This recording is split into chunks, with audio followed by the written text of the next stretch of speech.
दोस्तों स्वागत है एक और नई वीडियो में। दोस्तों आज की वीडियो टॉपिक है ये छत्तीसगढ़ माध्यमिक शिक्षा मंडल रायपुर शैक्षिक सत्र 2021-22 मार्क 2 असाइनमेंट 3 कक्षा 12 विषय राजनीति यानी पॉलिटिकल साइंस का असाइनमेंट है। दोस्तों आप लोग वीडियो बनते जरूर बने रहे।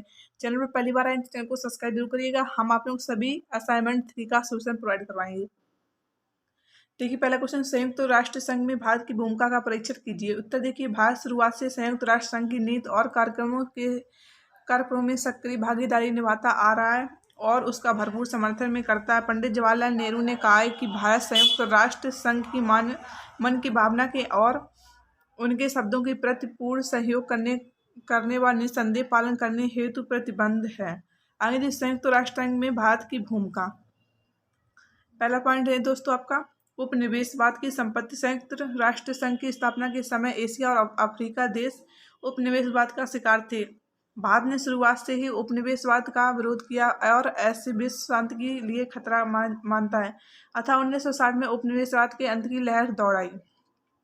दूसरा पॉइंट है, रंग भेद तथा जाति भेदभाव का विरोध। रंग भेद तथा जाति भेदभाव की नीति भारत की निर्देश नीति का एक प्रमुख अंग है। भारत में सर्वप्रथम संयुक्त राष्ट्र संघ में पहली महासभा में 1946 में भेदभाव का मुद्दा रखा।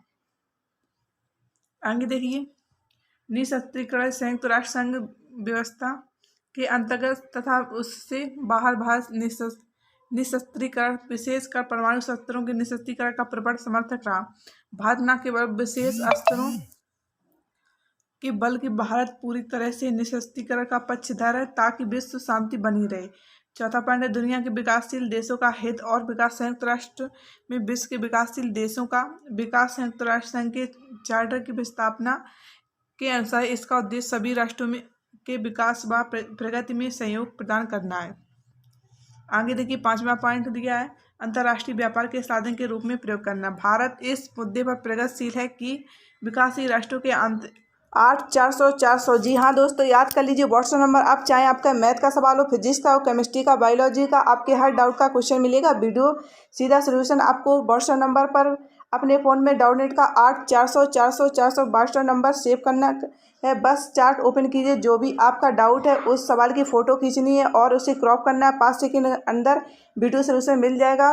कक्षा 6 से 12 तक IIT, JEE, NEET, CBSE board और सभी स्टेट बोर्ड बच्चों के लिए। देर किस बात की, अभी जाइए 8 400 400 400 अपना सवाल व्हाट्सअप कीजिए और अपने डाउट को आउट कीजिए। लिंक डिस्क्रिप्शन में है। आर्थिक विकास का जो मुद्दा है वह विकसित देशों की एक समझौताकारी रणनीति है। भारत नई आर्थिक व्यवस्था का पक्षधर रहा है। छठा पॉइंट है,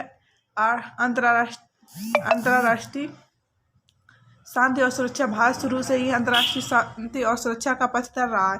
कोरियाई युद्ध, वियतनाम युद्ध भारत की अग्रणी कूटनीति रही है और भारत ने संयुक्त राष्ट्र संघ की शांति सेना में बढ़ चढ़कर हिस्सा लिया है। दूसरा क्वेश्चन देखिए, संयुक्त राष्ट्र संघ में सुधार का अर्थ सुरक्षा परिषद के ढांचे में बदलाव। इस कथन का सत्यापन करना। उत्तर देखिए, उपयुक्त दिया गया कथन बिल्कुल सत्य है। संयुक्त राष्ट्र संघ का सबसे महत्वपूर्ण अंग सुरक्षा परिषद है अतः इसके ढांचे में बदलाव ही संयुक्त राष्ट्र में सुधार करना। मेरे विचार से अब विश्व की बदलती परिस्थितियों में इस अंग का परिवर्तन होना चाहिए। आगे देखिए, इसमें पहला पॉइंट है, सुरक्षा परिषद की कुल देशों की संख्या 15 है। संयुक्त राष्ट्र संघ में सुधार लाने हेतु अन्य सदस्यों की संख्या बढ़ाकर क्रमशः 15 और 35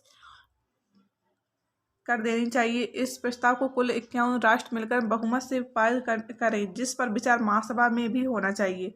दूसरा पॉइंट है, जो राष्ट्र विश्व शांति और सुरक्षा के साथ खिलवाड़ करें उनके विरुद्ध संयुक्त सेनाएं देनी चाहिए। दूसरा पॉइंट दोस्तों देख लीजिए, जो राष्ट्र विश्व शांति और सुरक्षा के साथ खिलवाड़ करे उनके सिद्ध संयुक्त सेनाएं देनी चाहिए, जिसमें प्रत्येक सदस्य राष्ट्र अपने क्षेत्र पर और जनसंख्या के आधार पर मानवीय और अन्य सहयोग दें। तीसरा पॉइंट देखिए, आर्थिक और सामाजिक सहयोग के लिए संयुक्त राष्ट्र कोष बनाया जाए, जिसमें निश्चित रूप से प्रत्येक महीने हर राष्ट्र अपनी कुल आय का एक निर्धारित हिस्सा दान करे, जो कि प्राकृतिक विपदा आने पर कार्य में लिया जाए। चौथा है, सुरक्षा परिषद को स्थायी तौर पर अंतर्राष्ट्रीय शांति सेना बनानी चाहिए, जिसमें प्रत्येक सदस्य राष्ट्र अपने क्षेत्र पर और जनसंख्या के आधार पर मानवीय और अन्य सहयोग दें।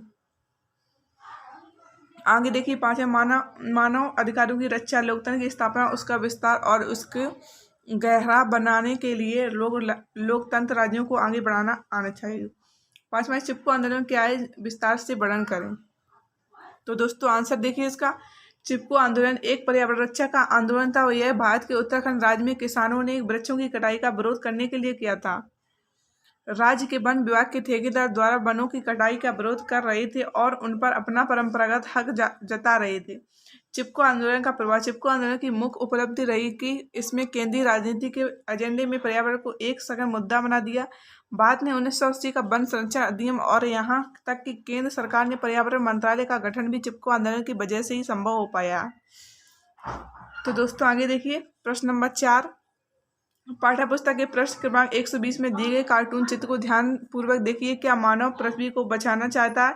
क्या पृथ्वी की सुरक्षा को लेकर धनी और निर्धन देशों के नजरिए दृष्टिकोण में अंतर लिखिए। तो दोस्तों इस तरह का आंसर दिया हुआ है, देखिए चित्र में।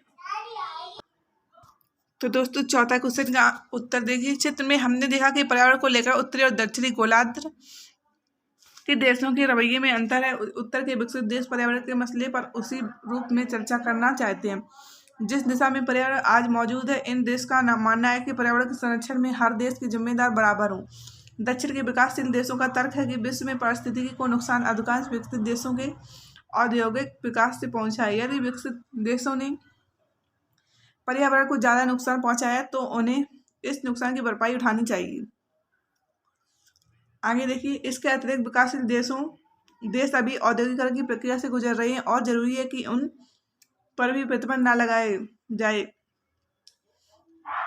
जो विकसित देशों पर लगाए जाने। इस प्रकार अंतर्राष्ट्रीय पर कानून के निर्माण, प्रयोग और व्याख्या में विकासशील देशों की विशिष्ट जरूरतों पर ध्यान रखा जाना चाहिए। इस संदर्भ में रियो घोषणा पत्र था कि पृथ्वी के पारिस्थितिकी अखंडता और गुणवत्ता की बहाली, सुरक्षा तथा संरक्षण के लिए विभिन्न देश विश्व बंधुत्व की भावना से आपस में सहयोग करेंगे।